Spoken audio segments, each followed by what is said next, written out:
మనతో పాటు 28వ వార్డు రాజుగౌడ్ గారు ఉన్నారు. సార్, మీరు ఎలా చేస్తున్నారు? మీ ప్రచారం ఎలా కొనసాగుతుంది అసలు? మా ప్రచారం అద్భుతంగా జరుగుతుంది. గడప గడపకి బీజేపీ అనే నినాదంతో వెళ్తున్నాం. సెంట్రల్ గవర్నమెంట్ స్కీమ్స్ ను ఎక్స్ప్లెయిన్ చేస్తున్నాం. మా మోడీ గారి ఆధ్వర్యంలో దేశం అభివృద్ధి ఏ విధంగా చెందిందో ఆ అభివృద్ధిని ప్రజలకు విన్నవిస్తున్నాం. ప్రజలు కూడా సాక్షాత్ చూశారు.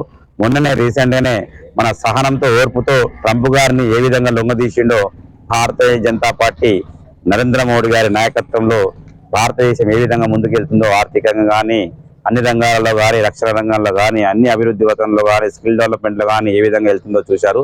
దాన్ని గ్రహించి సంగారెడ్డి మున్సిపాలిటీ భారతీయ జనతా పార్టీకి మున్సిపాలిటీలో అవకాశం ఇస్తే వాళ్ళు అభివృద్ధి చేస్తారని ఒక నమ్మకమైన నాయకత్వం కూడా వాళ్ళ కళ్ళ ముందర కనబడుతుంది.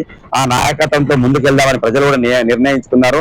డెఫినెట్ గా అన్ని వార్డులలో 34 వార్డులలో పోటీ చేసిన ప్రతి వార్డులో మంచి మెజారిటీతో గెలిచే అవకాశాలు ఉన్నాయి. మొత్తంగా 20 వార్డులు అయితే కైవసం చేసుకుంటాం. మిగతా 14 వార్డులు ఈ సగర్వంగా చెప్పగలుగుతున్నాను. ఎందుకంటే మా అభ్యర్థులు ఇంటింటికి తిరిగినప్పుడు మాకు ఓటర్లు చెప్పే అంశాలు చూస్తే మేమే విస్తుపోతున్నాం. ఇన్ని రోజులు మేము ఎందుకు మా ఓటర్లను మేము మా దగ్గర తీసుకోలేకపోయాము, మా వైపు ఇంతగా ఉన్నందుకు కూడా వాళ్ళని మా వైపు ఎందుకు లాగలేమో మాకు అర్థమవుతుంది. కాబట్టి వాళ్ళ నాయకత్వాన్ని కోసం వెతుకుతున్నాను. ఆ నాయకత్వం దొరికింది కాబట్టి ప్రజలు ముందుకు వచ్చారు. ఎట్టి పరిస్థితుల్లో కూడా మనము మున్సిపాలిటీ పైన భారతీయ జెండా, కాషాయ జెండా ఎగరేయబోతున్నాం. మున్సిపాలిటీని కైవసం చేసుకుంటున్నాం. ఎలాంటి హామీలు ఇస్తున్నారండి మీ ప్రచారంలో? మా మేనిఫెస్టో మోడీ గారి మేనిఫెస్టోనే మా మేనిఫెస్టో. సపరేట్ మేనిఫెస్టో ఏం లేదు. మోడీ గారి దేశ రక్షణకు ఏ విధంగా, సంగారెడ్డి రక్షణ కోసం మేము ఆ విధంగా ఉన్నామని చెప్తున్నాం. మీ ప్రచారంలో ప్రజలు ఏమడుగుతున్నారు? వాళ్ళకి ఏం కావాలంటున్నారు? ప్రజలు సంగారెడ్డిలో 30 సంవత్సరాల నుంచి మున్సిపాలిటీ యొక్క పరిస్థితి, రోడ్లు కానీ, అండర్ గ్రౌండ్ డ్రైనేజ్ సిస్టమ్ కానీ, సీసీ రోడ్స్ కానీ, వాటర్ సిస్టమ్ కానీ, పార్కులు కానీ, తర్వాత లైటింగ్ సిస్టమ్ కానీ, ఎలక్ట్రిఫికేషన్ కానీ, డంప్ యార్డ్ కానీ, ఇలాంటి సమస్యలతో సతమతం అవుతున్నారు. నేను చూసినంత వరకు ప్రతి గల్లీలో సీసీ రోడ్ల సమస్య, డ్రైనేజ్ సమస్య, మురుగునీటి, చెత్త, ఈ సమస్యతోటి ఆరోగ్యాన్ని వాళ్ళు కాపాడుకోలేకపోతున్నారు. ఎందుకంటే అనారోగ్య పాలైపోయి అప్పుల పాలవుతున్న విషయాన్ని ప్రజలు గమనించాలి. ఆ అప్పులను తీర్చడానికి భారతీయ జనతా పార్టీ మున్సిపాలిటీని క్లీన్ అండ్ గ్రీన్ చేయడానికి ముందుకొస్తుంది. ప్రజలు నమ్ముతున్నారు, మాకు బ్రహ్మరథం పడుతున్నారు. కాంగ్రెస్ పార్టీ అభివృద్ధి మీకు కావాలంటే మాకే ఓటు వేయాలి, అపోజిషన్ వాళ్ళకి మీరు వేయకూడదని అంటున్నారు. దాన్ని మీరు ఎలా? కాంగ్రెస్ దగ్గర ఏముందండి? కాంగ్రెస్ దగ్గర ఏం చేస్తుంది? సెంట్రల్ గవర్నమెంట్ ఫండ్ వస్తేనే వాళ్ళు చేస్తారు. సెంట్రల్ గవర్నమెంట్ ఫండ్ ఎక్కడ నుంచి వస్తుంది? డైరెక్ట్ మున్సిపాలిటీకి పిఎఫ్ఎంఎస్ ద్వారా ప్రతి పర్సన్ కు రావాల్సిన బడ్జెట్ ఆటోమేటిక్ వస్తుంది. ప్రజలు కట్టే ట్యాక్సులు వస్తాయి. ఈ ట్యాక్స్, ప్రజలు కట్టే ట్యాక్స్, సెంట్రల్ గవర్నమెంట్ ట్యాక్స్ ను మేము అవినీతి లేకుండా పరిపాలన చేస్తాం కాబట్టి అదే పైసలతో డెవలప్మెంట్ చేస్తాం. ఇంకా మాకు స్టేట్ గవర్నమెంట్ డబ్బులు ఎంత ఉందో ఆ బడ్జెట్ లో రావాల్సిన డబ్బులు ఆటోమేటిక్ గా మేము కట్టే ట్యాక్స్ రూపంలో కట్టే డబ్బులు రిటర్న్ గా వస్తాయి కాబట్టి ఆ మున్సిపాలిటీకి వచ్చే రిటర్న్ డబ్బులు కూడా మేము అభివృద్ధి చేస్తాం.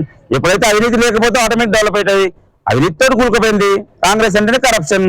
420 హామీస్ ఉన్నాయి, 6 గ్యారెంటీలు ఇచ్చారు, అన్ని గ్యారెంటీలు ఇచ్చారు. 2 సంవత్సరాలు అయిపోయింది, ఏం చేయలేకపోయారు. ఇంకేం చేస్తారు వాళ్ళు? ఏం చేయడానికి? ఎలక్షన్స్ కి వచ్చిందే కారణం డబ్బులు లేవని. మేము డబ్బులు ఇస్తాం ఎలక్షన్స్ లో గెలిస్తే. 100% మున్సిపాలిటీలో పరిపాలన స్టార్ట్ అయితే సెంట్రల్ గవర్నమెంట్ వార్డ్స్ వస్తాయి. ఈజీగా ప్రతి ఒక్కరికి అర్థమవుతుంది. ఇలా చెప్పడానికి కాంగ్రెస్ హామీలు ఏమన్నాయండి? ఓటేస్తే కాంగ్రెస్ చేస్తే చెత్త కుప్పలు వేసినట్టు, బీజేపీకి వస్తే డెవలప్మెంట్ అవుతుంది. ఇలా చెప్పడానికి ఏముంది? ఇక బీఆర్ఎస్ అంటావా? అది వచ్చిన కథ. బీఆర్ఎస్ పరిస్థితి చెప్పకుండానే చేయొచ్చు. వాళ్ళు ఏడున్నారో వాళ్ళకే తెలియదు. వాళ్ళు 3 రాజ్యాలు వెళ్తున్నారు, సంతోషం. ప్రధానంగా పోటీనిచ్చే పార్టీలు ఏమైనా ఉన్నాయా ఇందులో? మాకు ప్రధాన పోటీ పార్టీలు అంటే మేమేం ఆలోచించలేం. మాకు పోటీ అంటే మేము ఆలోచించాం. మాకు ప్రజలే మద్దతుదారులు, ప్రజల మద్దతుతోటే మేము గెలుస్తాం. ప్రజలే మాకు పోటీదారులు, ప్రజలు ఇస్తేనే మేము పోటీ నుంచి గెలుస్తాం. మీరు ఎంత మెజార్టీలో గెలవబోతున్నారు? ఈ మెజార్టీ గురించి మనం ఇప్పుడే చెప్పలేము. ఎందుకంటే ప్రజల తీర్పు ఏ విధంగా ఉందో ఆ ప్రజల తీర్పు తర్వాత చెప్పగలుగుతాం. 28వ వార్డులో ఎంతమంది ఓటర్స్ ఉన్నారు? 28 వార్డులో 2449 మంది ఓటర్లు ఉన్నారు. 2449 మా ఓటర్లలో అత్యధిక ఓటర్లను నేను కలిశాను. ఆ ఓటర్ల సమస్యలు చేసుకున్నాను. నేను ప్రత్యేకించి నా వార్డులో సమస్యలు అయితే చాలా సమస్యలు ఉన్నాయి. ఇది 35-40 సంవత్సరాల కింద ఏర్పడి వార్డు.